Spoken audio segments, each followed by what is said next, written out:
പുതിയൊരു വീഡിയോയിലേക്ക് എല്ലാവർക്കും സ്വാഗതം. അപ്പോൾ നമ്മളിന്ന് ഇസാ ടൗണിലേക്ക് പോവാണ് കേട്ടോ. കാശുകൂട്ടൻ്റെ സ്കൂളിലേക്ക്, ഇന്ത്യൻ സ്കൂൾ ഇസാ ടൗണിലേക്ക്. അവിടെ ഒരു ചെസ് കോമ്പറ്റീഷൻ ഉണ്ട്. കാശിയല്ല പങ്കെടുക്കണത്, വാവയാണ് പങ്കെടുക്കണത്.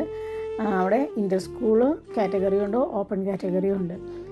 അപ്പോൾ ഇന്ന് വെള്ളിയാഴ്ച വാവ പങ്കെടുക്കാൻ വേണ്ടി പോവാം. വാവ ആദ്യമായിട്ടാണ് കേട്ടോ ഇവിടെ വന്നിട്ട് ഇങ്ങനത്തെ ഒരു കോമ്പറ്റീഷനിൽ പങ്കെടുക്കുന്നത്. അപ്പോൾ ഞങ്ങൾക്ക് ധൈര്യം ഉണ്ടായിരുന്നില്ല, കാരണം നമ്മൾ ഇങ്ങനെ അക്കാദമിയിൽ പോയി പഠിക്കുകയോ അങ്ങനെയൊന്നും ചെയ്തിട്ടൊന്നുമില്ല, വെറുതെ വീട്ടിലിങ്ങനെ കളിക്കും ചെസ്സ്, അത്രേ ഉള്ളൂ. അപ്പോൾ വാവയ്ക്ക് ഭയങ്കര താല്പര്യം പങ്കെടുക്കണമെന്ന്. അപ്പോൾ ഞങ്ങൾ എന്തായാലും വിചാരിച്ചു വാവനെ പങ്കെടുപ്പിക്കാമെന്ന്. അപ്പോൾ ഞങ്ങൾ അവിടെ എത്തി കഴിഞ്ഞിട്ട് വാവനെ അവിടെ കൊണ്ടിരുത്തി 6 റൗണ്ടുണ്ട്. 6 റൗണ്ട്, ഓരോ റൗണ്ട് കഴിയുമ്പോഴും നല്ല ടൈം എടുത്തു കേട്ടോ. പിന്നത്തെ റൗണ്ടുകളൊക്കെ പിന്നെയും ഇത്തിരി സ്പീഡായിട്ട് നടന്നു. ഉച്ചയ്ക്കായിരുന്നു കോമ്പറ്റീഷൻ തുടങ്ങിയത്.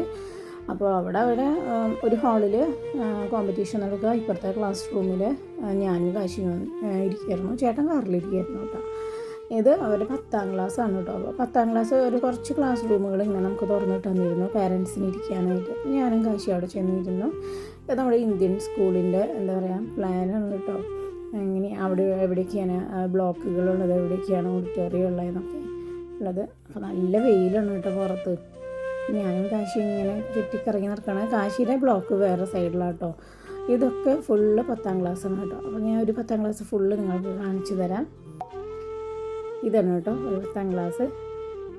ഓരോ കുട്ടികൾക്കും ഓരോ ടേബിൾ, ചെയർ, ഇങ്ങനെയാണ് ഇവിടെ എല്ലാ ക്ലാസ്സുകളും ഉള്ളത്. സ്മാർട്ട് ബോർഡും കാര്യങ്ങളും എല്ലാതുമായിട്ട് 10ാം ക്ലാസ്.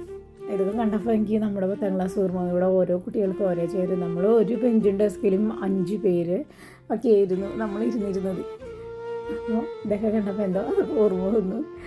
ആദ്യത്തെ റൗണ്ട് കഴിഞ്ഞപ്പോൾ ഞങ്ങൾ ചെന്നിട്ടുണ്ടായിരുന്നു കേട്ടോ വാവയുടെ അടുത്തേക്ക്. അപ്പോൾ ആദ്യത്തെ റൗണ്ടിൽ പറഞ്ഞു, അമ്മേ ഞാൻ തോറ്റു കേട്ടോ, മറ്റേ ചേട്ടനാണ് ജയിച്ചത്. സാരമില്ല, എനിക്ക് അടുത്ത റൗണ്ടിൽ ജയിക്കണം എന്നാണ് കഴിഞ്ഞിട്ട് ആൾ ഭയങ്കര എക്സൈറ്റ്മെൻറ്റിലായിരുന്നു. ഞാനും കാശി അവിടെ ഭയങ്കര ബോറടിച്ച് ഞാൻ അവിടെ ഇരിക്കുകയായിരുന്നു ഇത്രയും നേരം. പിന്നെ അത് കഴിഞ്ഞിട്ട് എല്ലാ പേരൻസും പുറത്തേക്ക് ഇറങ്ങുന്നപ്പോൾ ഞങ്ങൾക്ക് മനസ്സിലായി എല്ലാ റൗണ്ട്സും കഴിഞ്ഞു. അപ്പോൾ ഞങ്ങൾ ഹാളിലേക്ക് ചെന്നപ്പോൾ എല്ലാ കുട്ടികളും അവിടെ എല്ലാവരുടെയും കരിക്കുളെടുത്ത് കഴിഞ്ഞിട്ട് അവിടെ കൊണ്ടുകൊടുക്കുകയാണ്. അപ്പോൾ അവ ഭയങ്കര ഹാപ്പിയായി. അപ്പോൾ അതേ പോയിൻറ്റ്സ് അവിടെ ഇട്ടിട്ടുണ്ട്, അമ്മയെ ചെന്ന് നോക്കുന്നുണ്ട്. അപ്പോൾ 2.5 പോയിൻ്റ് ഉണ്ടായിരുന്നു ഭാവിക്ക്.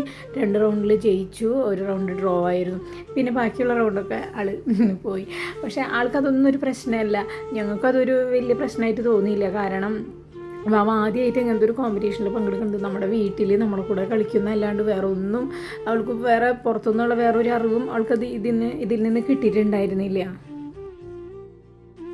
4 പോയിൻറ്റ്സിന് മേലെയുള്ള കുട്ടികൾക്കാണ് അവിടെ സർട്ടിഫിക്കറ്റും പ്രൈസൊക്കെ ഉള്ളൂ എന്ന് പറഞ്ഞു. അപ്പോൾ പിന്നെ ഞങ്ങൾ പോകുന്നു കേട്ടോ. ഞങ്ങൾക്ക് പങ്കെടുത്തല്ലോ എന്നുള്ളൊരു സന്തോഷം ഉണ്ടായിരുന്നു. അപ്പോൾ അവൾ പറഞ്ഞു, അമ്മ സാരമില്ല, ഞാനിനി അടുത്ത വർഷവും ഞാൻ പങ്കെടുക്കും, ഞാൻ എല്ലാവരും തോൽപ്പിക്കും. അങ്ങനെ ഒരു ആത്മവിശ്വാസത്തോടു കൂടിയാണ് വാവ അവിടെ നിന്ന് പോകുന്നത് കേട്ടോ. അപ്പോൾ ഞങ്ങൾക്കും സന്തോഷമായി. അപ്പോൾ നമ്മുടെ ഇന്നത്തെ വീഡിയോ ഇവിടെ വൈൻഡപ്പ് ചെയ്യുകയാണ്. അപ്പോൾ എല്ലാവർക്കും ബൈ.